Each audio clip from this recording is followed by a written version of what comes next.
more defined by our discord and our dysfunction than by our own values and principles. Let me begin by noting a somewhat obvious point, that these offices that we hold are not ours indefinitely. We're not here simply to mark time. Sustained incumbency is certainly not the point of seeking office, and there are times when we must risk our careers in favor of our principles. Now is such a time. It must also be said that I rise today with no small measure of regret. Regret because of the state of our disunion. Regret because of the disrepair and destructiveness of our politics. Regret because of the indecency of our discourse. Regret because of the coarseness of our leadership. Regret for the compromise of our moral authority. And by our, I mean all of our, complicity in this alarming and dangerous state of affairs. It is time for our complicity and our accommodation of the unacceptable to end. In this century, a new phrase has entered the language to describe the accommodation of a new and undesirable order, that phrase being the new normal. But we must never adjust to the present coarseness of our national dialogue with the tone set at the top. We must never regard as normal the regular and casual undermining of our democratic norms and ideals. We must never meekly accept the daily sundering of our country.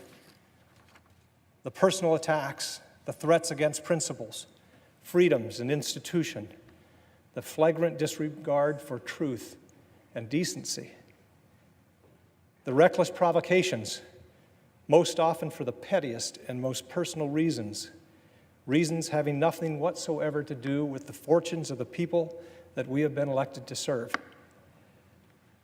None of these appalling features of our current politics should ever be regarded as normal. We must never allow ourselves to lapse into thinking that that is just the way things are now. If we simply become inured to this condition, thinking that it is just politics as usual, then heaven help us.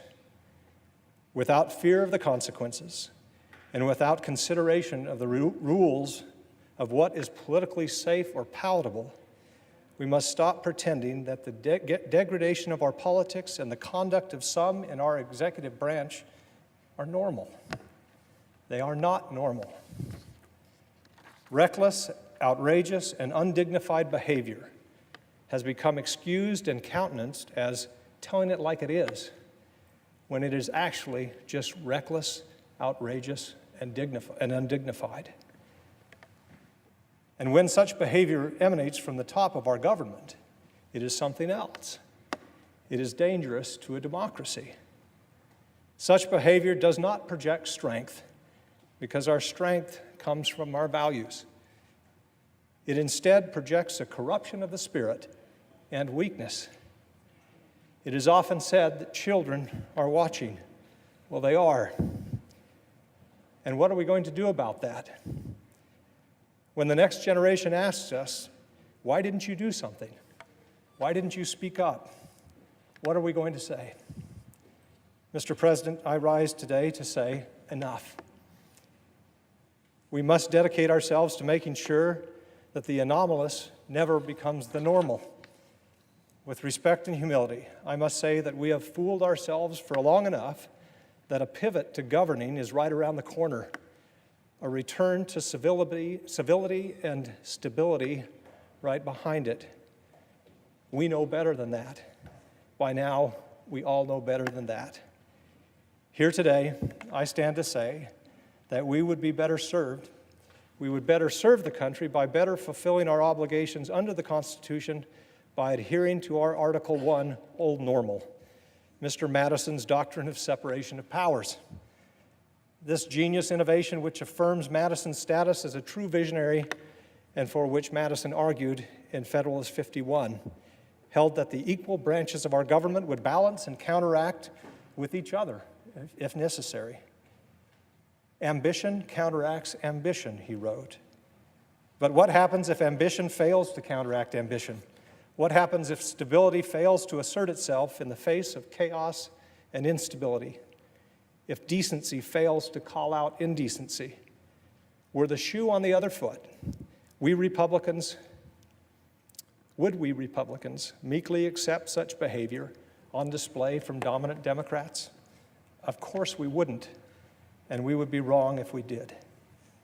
When we remain silent and fail to act, when we know that silence and inaction is the wrong thing to do because of political considerations, because we might make enemies, because we might alienate the base, because we might provoke a primary challenge, because ad infinitum, ad nauseum, when we succumb to those considerations in spite of what should be greater considerations and imperatives in defense of our institutions and our liberty, we dishonor our principles and forsake our obligations. Those things are far more important than politics.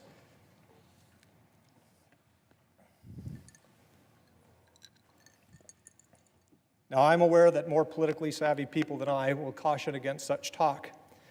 I am aware that there is a segment of my party that believes that anything short of complete and unquestioning loyalty to a president who belongs to my party is unacceptable and suspect.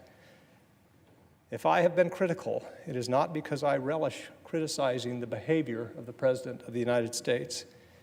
If I have been critical, it is because I believe it is my obligation to do so, and as a matter and duty of conscience. The notion that one should stay silent and as the norms and values that keep America strong are undermined, and as the alliances and agreements that ensure the stability of the entire world are routinely threatened by the level of thought that goes into 140 characters. The notion that we should say or do nothing in the face of such mercurial behavior is ahistoric, and I believe profoundly misguided. A Republican president named Roosevelt had this to say about the president and a citizen's relationship to the office. Quote, "The president is merely the most important among a large number of public servants. He should be supported or opposed exactly to the degree which is warranted by his good conduct or bad conduct, his efficiency or inefficiency in rendering loyal, able, and disinterested service to the nation as a whole." He continued, "Therefore, it is absolutely necessary that there should be a full liberty to tell the truth about his acts, and this means that it is exactly as necessary to blame him when he does wrong as to praise him when he does right. Any other attitude in an American citizen is both base and servile." President Roosevelt continued, "To announce that there must be no criticism of the president, or that we are to stand by a president, right or wrong, is not only unpatriotic and servile, but is morally treasonable to the American public." Unquote. Acting on conscience and principle is the manner in which we express our moral selves, and as such, loyalty to conscience and principle should supersede loyalty to any man or party. We can all be forgiven for failing in that measure from time to time.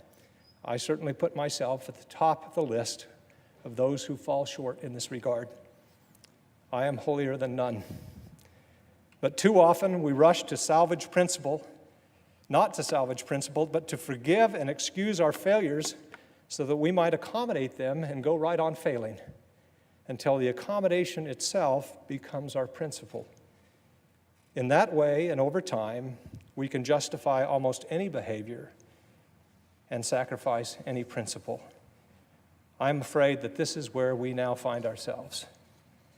When a leader correctly identifies real hurt and insecurity in our country and instead of addressing it goes to look for someone to blame, there is perhaps nothing more devastating to a pluralistic society. Leadership knows that most often a good place to start in assigning blame is to look somewhat closer to home. Leadership knows where the buck stops. Humility helps. Character counts. Leadership does not knowingly encourage or feed ugly or debased appetites in us. Leadership lives by the American creed, e pluribus unum, from many one. American leadership looks to the world and, just as Lincoln did, sees the family of man. Humanity is not a zero-sum game. When we have been at our most prosperous, we have been at our most principled. And when we do well, the rest of the world does well. These articles of civic faith have been critical to the American identity for as long as we have been alive. They are our birthright and our obligation. We must guard them jealously and pass them on for as long as the calendar has days. To betray them or to be unserious in their defense is a betrayal of the fundamental obligations of American leadership, and to behave as if they don't matter is simply not who we are. Now, the efficacy of American leadership around the globe has come into question. When the United States emerged from World War II, we contributed about half of the world's economic activity. It would have been easy to secure our dominance, keeping those countries who had been defeated or greatly weakened during the war in their place. We didn't do that. It would have been easy to focus inward. We resisted those impulses. Instead, we financed reconstruction of shattered countries and created international organizations and institutions that have helped provide security and foster prosperity around the world for more than 70 years. Now it seems that we, the architects of this visionary, rules-based world order that has brought so much freedom and prosperity, are the ones most eager to abandon it. The implications of this abandonment are profound, and the beneficiaries of this rather radical departure in the American approach to the world are the ideological enemies of our values. Despotism loves a vacuum, and our allies are now looking elsewhere for leadership. Why are they doing this? None of this is normal. And what do we, as United States senators, have to say about it? The principles that underlie our politics, the values of our founding, are too vital to our identity and to our survival to allow them to be compromised by the requirements of politics. Because politics can make us silent when we should speak, and silence can equal complicity. I have children and grandchildren to answer to, and so, Mr. President, I will not be complicit or silent.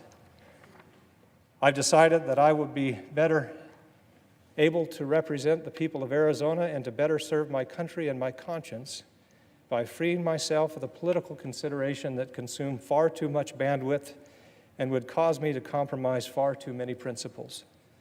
To that end, I am announcing today that my service in the Senate will conclude at the end of my term in early January 2019. It is clear at this moment that a traditional conservative who believes in limited government and free markets, who is devoted to free trade, who is pro-immigration, has a narrower and narrower path to nomination in the Republican Party, the party that has so long defined itself by its belief in those things. It is also clear to me for the moment that we have given in or given up on the core principles in favor of a more viscerally satisfying anger and resentment. To be clear, the anger and resentment that the people feel at the royal mess that we've created are justified. But anger and resentment are not a governing philosophy.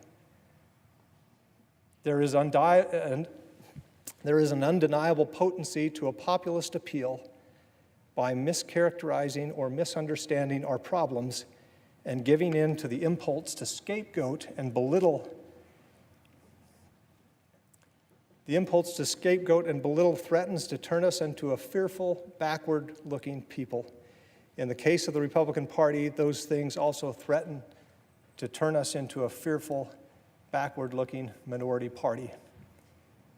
We were not made great as a country by indulging in or even exalting our worst impulses, turning against ourselves, glorifying in the things that divide us, and calling fake things true and true things fake. And we did not become the beacon of freedom in the darkest corners of the world by flouting our institutions and failing to understand just how hard-won and vulnerable they are. This spell will eventually break. That is my belief. We will return to ourselves once more, and I say the sooner the better. Because we have a healthy government, we must also have healthy and functioning parties. We must respect each other again in an atmosphere of shared facts and shared values, comity and good faith. We must argue our positions fervently and never be afraid to compromise. We must assume the best of our fellow man and always look for the good. Until that day comes, we must be unafraid to stand up and speak out as if our country depends on it, because it does. I plan to spend the remaining 14 months of my Senate term doing just that. Mr. President, the graveyard is full of indispensable men and women. None of us here is indispensable. Nor were even the great figures of history who toiled at these very desks in this very chamber to shape the country that we have inherited. What is indispensable are the values that they consecrated in Philadelphia and in this place. Values which have endured and will endure for so long as men and women wish to remain free. What is indispensable is what we do here in defense of those values. A political career does not mean much if we are complicit in undermining these values. I thank my colleagues for indulging me here today. I will close by borrowing the words of President Lincoln, who knew more about healthy enmity and preserving our founding values than any other American who has ever lived. His words from his first inaugural were a prayer in his time and are now no less in ours. We are not enemies, but friends. We must not be enemies. Though passion may have strained, it must not break the bonds of our affection. The mystic chords of